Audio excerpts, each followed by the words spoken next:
Jadi kalsium ini sangat membantu untuk pencegahan kerontokan bunga maupun buah, mencegah busuk ujung buah dan mati pucuk, sekaligus meningkatkan kualitas tumbuh serta produktivitas tanaman pangan, hortikultura dan perkebunan.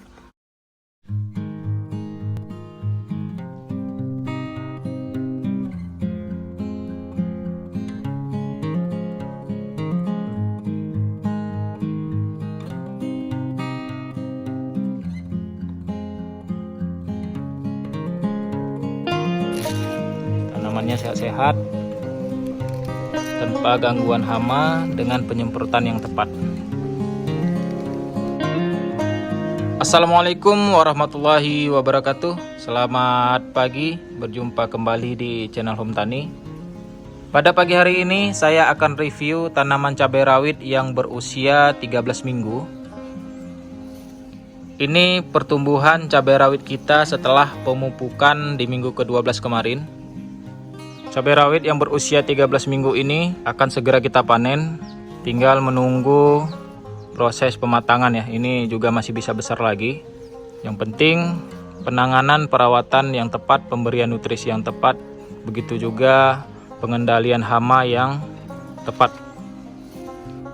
Mendekati masa panen ini kita akan ubah sistem pemupukan yang biasanya kita menggunakan pupuk kimia. Kali ini berhubung pupuk organik cair kita sudah siap untuk digunakan, jadi saya akan aplikasikan pupuk organik cair. Tentunya yang kaya nutrisi ya. Kemudian jika kawan-kawan pertanyakan lebih baik mana pupuk kimia dengan pupuk organik cair, nanti saya akan buat videonya penjelasan tentang pupuk organik cair maupun pupuk kimia. Bagi kawan-kawan yang belum tahu cara pembuatan pupuk organik cair yang kaya nutrisi ini, kawan-kawan bisa tonton video saya sebelumnya. Di sana saya sudah jelaskan komposisi dan cara pembuatan, kemudian penjelasan tentang pupuk organik cair ini. Dan dosis-dosisnya untuk dikocor maupun disemprot saya sudah jelaskan di sana. Atau nanti saya sertakan link di description box. Pupuk organik cair ini bisa kita aplikasikan dengan cara penyemprotan dengan dosis 2-4 ml per liter air. Kemudian jika dikocorkan dosis 15-25 ml per liter air. Kebetulan kali ini kita akan berikan nutrisi berupa pengocoran. Jadi kita akan aplikasikan dengan dosis 15-25 ml per liter air.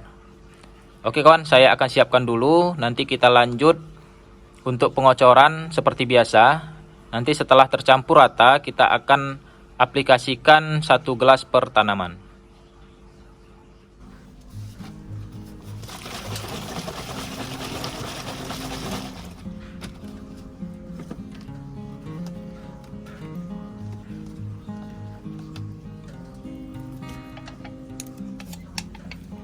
Untuk dosis pengocoran 15-25 ml per liter air.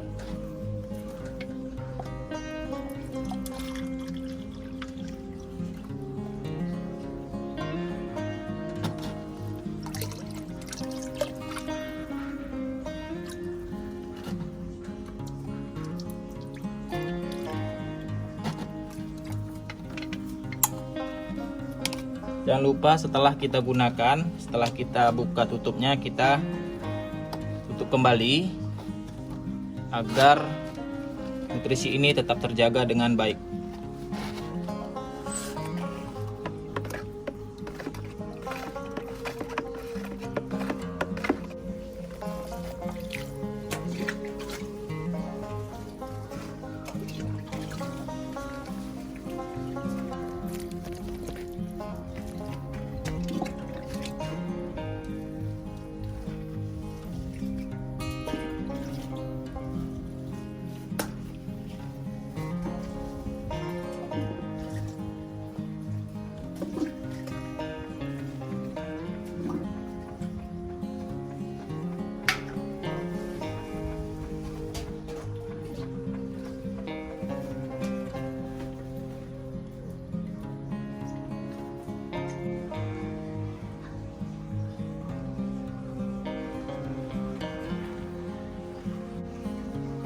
Cuacanya yang cerah sangat mendukung kita untuk melakukan penyemprotan. Di sini saya sudah siapkan beberapa macam bahan untuk penyemprotan di minggu ke-13 ini. Untuk insektisidanya saya menggunakan insektisida yang berbahan aktif diaventiuron. Untuk merek dagangnya saya menggunakan Pegasus. Kawan-kawan bebas menggunakan merek apapun.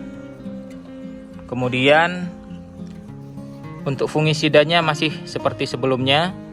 Saya menggunakan fungisida yang berbahan aktif azoxystrobin dan difenoconazole. Untuk merek dagangnya saya menggunakan Amistar Top. Yang mana Amistar Top ini sangat bagus digunakan di masa generatif seperti ini. Selain insektisida dan fungisida, saya sudah siapkan di sini saya akan aplikasikan juga kalium cair ya. Seperti penjelasan saya sebelum-sebelumnya, di masa generatif ini tanaman sangat membutuhkan unsur kalium. Jadi saya akan aplikasikan terus sampai nanti panen kalium cair berbarengan dengan penyemprotan insektisida maupun fungisida. Saya menggunakan merek dagangnya Kalinet. Kemudian selain Kalinet, kawan-kawan bisa gunakan MKP. MKP ini juga tidak kalah bagus ya. Ini banyak digunakan para petani di masa generatif menggunakan MKP ini, monokalium fosfat ya. Jadi sampai akhir panen saya sarankan kawan-kawan gunakan terus MKP maupun kalium cair tadi seperti yang saya gunakan Kalinet ya. Ini kawan-kawan pilih salah satu, MKP maupun Kalinet. Di minggu ini saya akan gunakan Kalinet. Saya akan habiskan dulu, nanti saya selingi juga sesekali dengan MKP. Kemudian saya sarankan 2 minggu sekali di masa generatif ini kawan-kawan aplikasikan juga kalsium ya. Jadi kalsium ini sangat membantu untuk pencegahan kerontokan bunga maupun buah, mencegah busuk ujung buah dan mati pucuk, sekaligus meningkatkan kualitas tumbuh serta produktivitas tanaman pangan, hortikultura dan perkebunan. Di sini saya menggunakan merek dagang Kalha. Kawan-kawan bisa gunakan merek dagang seperti Manohara ataupun Superkal. Yang penting kalsium ya. Jadi saya sarankan 2 minggu sekali di masa generatif ini kawan-kawan aplikasikan kalsium juga. Di sini saya sudah siapkan seperti biasa. Ini saya tambahkan dari biasanya 5 liter air. Sekarang berhubung tanaman kita sudah semakin rimbun, jadi saya tambahkan lebih kurang 6-7 liter air. Pegasus ini saya aplikasikan dengan dosis setengah mili sampai 1 mili per liter air. Sama seperti Amistar Top, setengah mili sampai 1 mili per liter air. Kemudian untuk kalium cairnya 1 mili sampai 2 mili per liter air. Dan ini berbentuk serbuk. Saya gunakan 2 gram per liter air. Oke kawan, saya siapkan dulu, kemudian kita lanjut untuk penyemprotan sebelum matahari terlalu panas.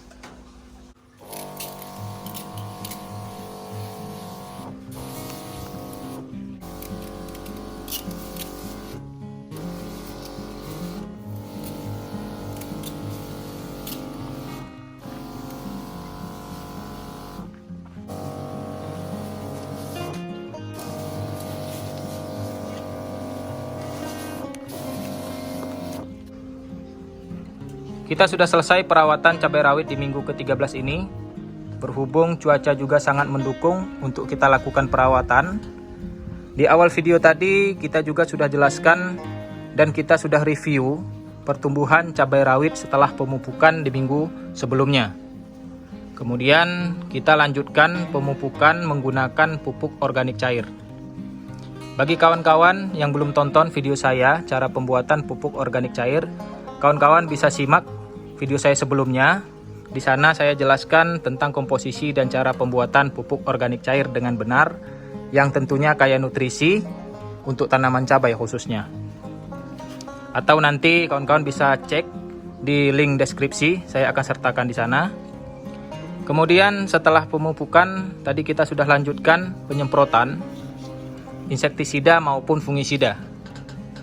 Di sana kita aplikasikan terus kalium cair maupun MKP. Jadi saya menggunakan merek dagang Kalinet ini yang berbahan aktif kalium cair ya.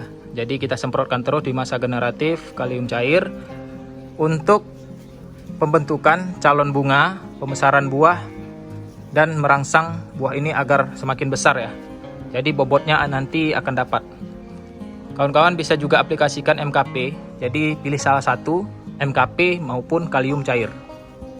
Kemudian saya sarankan juga, dan tadi saya sudah jelaskan, sebaiknya di masa generatif ini untuk mengurangi kerontokan, kawan-kawan bisa aplikasikan kalsium setiap 2 minggu sekali. Oke kawan, saya akhiri saja video kali ini. Sampai berjumpa di minggu ke-14 dan seperti apa pertumbuhan cabai ini setelah kita pupuk dan kita perawat di minggu ke-13. Sampai berjumpa. Assalamualaikum warahmatullahi wabarakatuh.